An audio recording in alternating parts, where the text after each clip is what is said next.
জ্ঞান ফিরে গেল, একেবারে নাকি জীবন মরণ দশায় চলে গেছিল, 48 ঘন্টার মধ্যে জ্ঞান মানে হুঁশে এসে পড়ছে। বাপ রে বাপ, পুরা কই মাছের প্রাণ। যাই হোক, আলহামদুলিল্লাহ। হ্যাঁ, আপনি যদি চলে যেতেন তাহলে তো আরো সামনে যে খেলাগুলো আপনি খেলবেন সেগুলো তো দেখতে পারতাম না, তাই না নূর সাহেব? বিকাশ নূর, দেখেন আপনি কত জনপ্রিয়, কারা কারা আপনাকে দেখতে চলে এসেছে, দেখেছেন? যাই হোক, এখন আপনার বক্তব্যের আশায় আমরা আছি। নতুন কোন দিকে বক্তব্য মোড়াবেন? 3 দিনের আলটিমেটাম তো অন্যান্য দল দিয়ে ফেলেছে, জাতীয় পার্টিকে নিষিদ্ধ করতে হবে, কিন্তু আপনার দলের লোকজন তো মানে পুরোপুরি স্বরাষ্ট্র উপদেষ্টা, সেনাবাহিনী আর পুলিশ বাহিনীর উপর দোষ দিয়ে যাচ্ছে। কোনটা আসলে সঠিক সেটা আপনি বলতে পারবেন, আমরা অবশ্য দেখে ফেলেছি। যাই হোক, আপনার হুঁশে আসার জন্য স্বাগত। কিন্তু নূর সাহেব, আপনার কাছে আমার একটা প্রশ্ন, মানে ফকিন্নি বাচ্চা তো হাসনাত্রে কইছিল, হ্যাঁ আপনিও সেই দলে পড়েন, আপনিও ফকিন্নির বাচ্চা, হ্যাঁ, বা রাজাকারের বাচ্চা, বা হচ্ছে ওটারে কি বলে, দস্যু, দখলদার, যেগুলো আওয়ামী লীগের জন্য আপনারা উচ্চারণ করতেন, সেগুলো তো পুরোপুরি আপনাদের উপর একেবারে সিলমোহর ছাইরা বৈশা পড়ে। যে কারোরই নিষিদ্ধ হোক, যেটাই দুনিয়া থেকে হয়ে যাক, কারো অফিস তো কেউ দখল করতে পারে না নিয়ম অনুযায়ী, আইন অনুযায়ী, নয় কি? আপনারা কি আইনের বাইরের কোনো মানুষ? মানে আপনারা যখন যা করবেন, যখন যা বলবেন, সেটা যদি আইন শৃঙ্খলা বাহিনী চুপচাপ মাথা নত করে মেনে আপনাদের পক্ষ হয়ে বিপক্ষ দলের উপর ঝাঁপিয়ে পড়ে, শুকর নেকর এগুলার মতন, তখন হচ্ছে তারা দেশপ্রেমিক, খুব ভালো তারা। আর যদি তারা আপনাদের মানে আপনাদের বিপক্ষে কোনো রকম চলে যায়, মানে আইন শৃঙ্খলা বলতে যেটা বোঝায় সেই দায়িত্বটা যদি তারা পালন করে, তখন হচ্ছে তারা আওয়ামী লীগের দোসর, তারা হচ্ছে জাতীয় পার্টির দালাল, তারা হচ্ছে কি বলবে, এটা ফ্যাসিস্ট কে আবার পুনর্জীবিত করার চেষ্টা করতেছে। যেটা মইরা যায় সেটা পুনর্জীবিত করা হয়, আওয়ামী লীগ তো মরে নাই।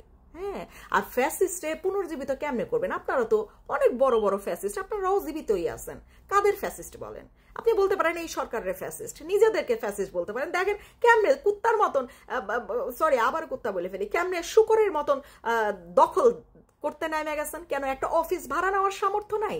তাহলে বাংলাদেশের দায়িত্ব যদি আপনাদের উপর জনগণ দেয়, তাহলে তো পুরো বাংলাদেশ দখল করে ফেলবেন আপনারা।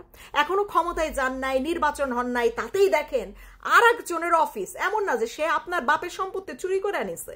জাতীয় পার্টিকে আপনার বাপদাদার সম্পত্তি চুরি করে ওখানে অফিস বানাইছে না, তাদের কেনা প্রপার্টি, তাদের কেনা জায়গা, সেটা কেন আপনার দখল করতে যাইতে হবে? কেন কেন তাদের অফিস কেন আপনার দখল করতে যাইতে হবে? যে লাগানো পার্টি বা আওয়ামী লীগের অফিস দখল করে বসে আছে, বিশ্বে দেখেন তো কোন জায়গায় এরকম রেকর্ড আছে কিনা যে কেউ যদি না থাকে, কারো অনুপস্থিতিতে তার কেনা জায়গা দখল করা যায় কিনা? হ্যাঁ, আপনার কি মনে হয় লাগানো পার্টির যত জুলাই যোদ্ধা, 36 যোদ্ধা, সিডিআই যোদ্ধা যেটা ইচ্ছা সেটা করে ফেলুক, আওয়ামী লীগের জায়গা দখল করতে পারবে? হ্যাঁ, এটা তাদের বাপ দাদার সম্পত্তি, হ্যাঁ, এটা কেনা সম্পত্তি।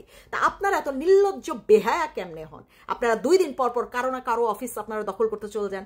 এনসিপি চলে গেছিল হচ্ছে আওয়ামী লীগের অফিস দখল করতে, সেখানে এখন দেখা যায় যে সরাসরি তো দখল করা যাবে না, এখন সাইনবোর্ড লাগিয়ে দিয়েছে জুলাই যোদ্ধাদের কি জানো একটা পরীক্ষামূলক ইয়ে হবে, মানে জুলাই যোদ্ধাদের টুনু মুনু সুনু আসে কিনা ওগুলো মনে দেখা হবে ওখানে, না? অন্যদের অফিসের প্রতি এত নজর কেন? বলবেন কি? মানে কি প্রমাণ করতে চান? এটা তো একদম প্রমাণ হয় যে আপনি বস্তির, আপনি হচ্ছেন খয়রাতি, আপনি হচ্ছেন বেদখলকার, আপনি হচ্ছেন কি মাথার উপর ছাদ নাই, আশ্রয়হীন, মানে হচ্ছে করতে পারেন আপনি রিফিউজি, রোহিঙ্গা। আপনি কি রোহিঙ্গা? আপনি রোহিঙ্গা না হইলে তাহলে আপনি অন্যের অফিস দখল করতে কেন যান? কি হয়েছে? কেন জাতীয় মানে এইটাই শুধু আমারে বোঝান, মানে দর্শকও যারা আছেন আমার একটু বুঝাই যাবেন কি যে জাতীয় পার্টির অফিস আর একটা রাজনৈতিক দল কেন দখল করতে যাবে? কেন?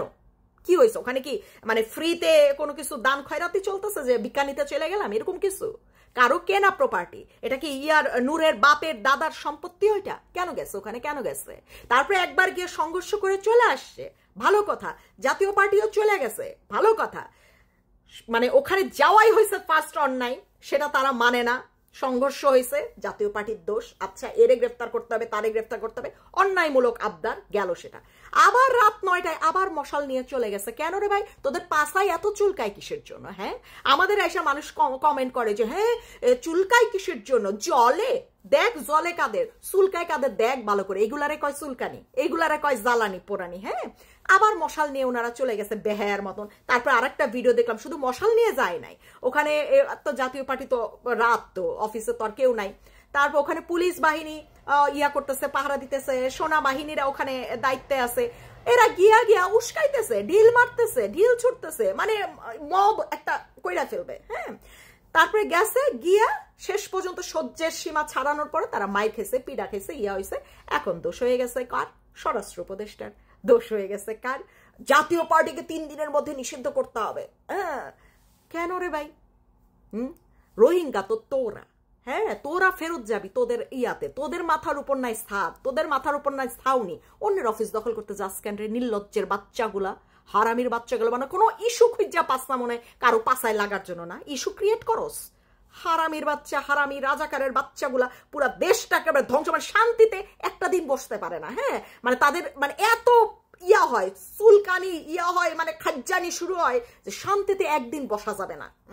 কিছু না কিছু ইস্যু হুদাই, কোনো ইস্যু নাই, জাতীয় পার্টির অফিস দখল করতে চলে গেলেন ওরা, ইস্যু একটা বানাই ফেললো। হ্যাঁ, এটা নিয়ে এখন নাটক, সিনেমা, বক্তব্য, ভিডিও, তারপর হচ্ছে টক শো, কত কিছু চলতে থাকবে। আরে বাপ রে বাপ।